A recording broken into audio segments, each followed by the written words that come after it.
pessoal, esse tutorial vai falar um pouquinho sobre como incluir modelos de dispositivos discretos no LTspice.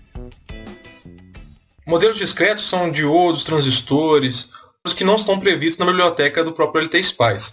Agora, se você quiser, por exemplo, incluir dispositivos diferentes, como circuitos integrados, amplificadores operacionais, portas lógicas que não estão descritas na biblioteca do LTspice, o caminho é um pouquinho diferente do que eu vou falar aqui nesse tutorial. Para isso, eu aconselho que vocês visitem o site do próprio LTspice, que tem uma videoaula muito interessante sobre como fazer essa inclusão, tanto desses modelos discretos quanto dos modelos mais complexos, os subcircuitos, na verdade, que vocês podem acessar clicando nesse link que está aparecendo agora no seu vídeo.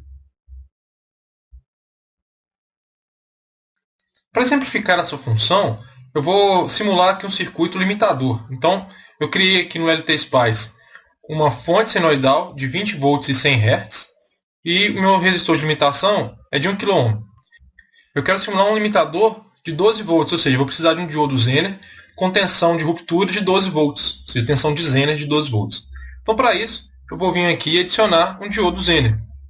Aqui nos componentes, Zener. Está ali meu diodo Zener. É importante salientar que no LTspice, o símbolo do diodo não necessariamente indica que ele é um diodo Zener. O que vai dizer isso para ele é o modelo do componente que você está utilizando. Então, se ele vai ser um diodo tradicional, se vai ser um Zener, se vai ser um Schottky, não é o símbolo, o desenho que vai importar, e sim o modelo. Neste caso, neste modelo aqui, que é o modelo genérico do LTspice, ele é um diodo tradicional. Eu posso até simular o circuito, e vocês vão ver a tensão de entrada, tensão de saída, eu não tenho limitação superior. Eu simplesmente tenho a limitação inferior, dado que é um diodo tradicional que conduz com tensão de 0,7 volts, por exemplo. Podemos até verificar isso aqui. A tensão de condução desse circuito é 0,7 volts, 700 milivolts. Exatamente. Então, como que eu posso fazer para transformar esse diodo em um diodo Zener? Bom, o caminho natural, que a gente já tinha visto, é a gente clicar com o botão direito do mouse sobre o diodo, Pick New Diode, e procurar um diodo na biblioteca do LTspice que seja equivalente àquele que eu quero. Eu posso listar os componentes pelo seu tipo. Lá embaixo vai estar os Zeners. Eu posso ver todos os Zeners aqui. Caso eu tenha um Zener de 12 volts.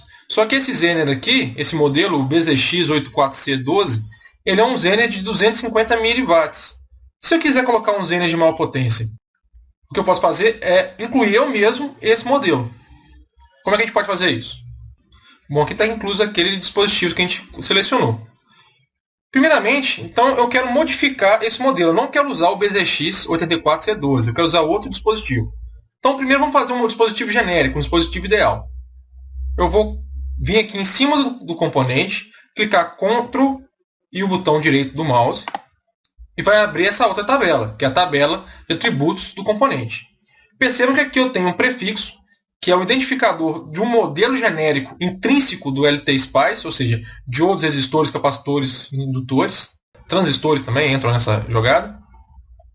D1 é o identificador daquele componente no circuito.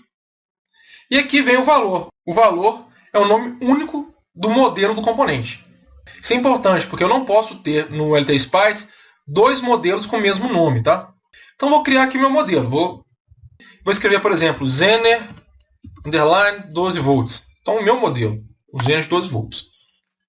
Percebo que isso não é suficiente. Eu preciso agora contar para o LTspice como que esse Zener funciona. Para isso, eu vou utilizar uma diretiva Spice. Então, vou vir aqui em Spice Directive e vou inserir uma diretiva Spice. Neste caso, eu preciso conhecer quais são os parâmetros do modelo do diodo que o LTspice tem. Só que eu quero modificar aqui apenas a tensão de ruptura, a tensão de avalanche do Zener. Então vou digitar .model, que é uma modificação do modelo, o nome único do meu componente, então Zener 12 volts, que é o nome do componente que eu criei, o prefixo, ou seja, qual que é o componente intrínseco do Spice, no caso é um diodo, então eu vou botar o D aqui na frente, e entre parênteses os parâmetros que eu quero modificar. No caso, eu só quero modificar a tensão de ruptura. Então, vou colocar BV, que é Breakdown Voltage, igual 12 volts. Dá um OK. Está lá a minha diretiva. E agora eu criei um dispositivo chamado Zener 12 volts, que tem uma tensão de ruptura de 12 volts. Para a gente ver isso aí, vamos simular. Vocês podem ver claramente que o meu limitador está funcionando com uma tensão um pouquinho acima ali de 12 volts. Só que eu criei um dispositivo genérico. E se por um acaso eu quisesse incluir um diodo específico? Por exemplo, eu quero que esse diodo seja o diodo 1N4742, que é um Zener de 12 volts de 1 watt. Então, para isso, eu tenho que criar um novo componente e inserir os parâmetros de simulação deste diodo. Então, primeiro, eu vou modificar minha diretiva, só que para isso eu preciso conhecer quais são os parâmetros de simulação do diodo que eu desejo. Eu vou precisar desses parâmetros, no caso eu tenho uma lista aqui dos parâmetros do modelo Zener 1N4742 que eu baixei da internet. Vou selecionar tudo, copiar, vir aqui no LTSpice e modificar a diretiva. Botão direito em cima da diretiva, vou apagar isso aqui tudo, copiei ali. Ok, está ali a diretiva. Percebam que o identificador único do dispositivo agora é D1N4742. Então eu tenho que modificar aqui, Ctrl, botão direito do mouse em cima do componente. Em vez de Zener 12 volts, eu tenho que escrever exatamente esse nome. Então, D1N4742. Ok. Agora eu tenho o meu dispositivo, um N4742, um diodo de 1 watt, inserido no meu modelo. Então, vou simular de novo, vocês vão ver isso funcionando. Está ali. Exatamente 12 volts de limitação. E funciona como o dispositivo. Se eu aumentar a corrente, a queda de tensão vai se dar exatamente como o fabricante projetou esse componente. Bom, e como eu adquiro esses parâmetros do componente? Você pode ir na internet, muitos fabricantes de dispositivos discretos fornecem os modelos SPICE, né? Normalmente para o PSpice, mas vocês podem baixar, é a mesma coisa. Ou vocês podem ir na biblioteca de outros programas SPICE, que têm modelos mais completos, como o PSpice, por exemplo, né? E vocês podem baixar ou copiar esses modelos. Foi o que eu fiz no meu caso. Então assim a gente consegue fazer a inclusão de novos dispositivos no LTSpice.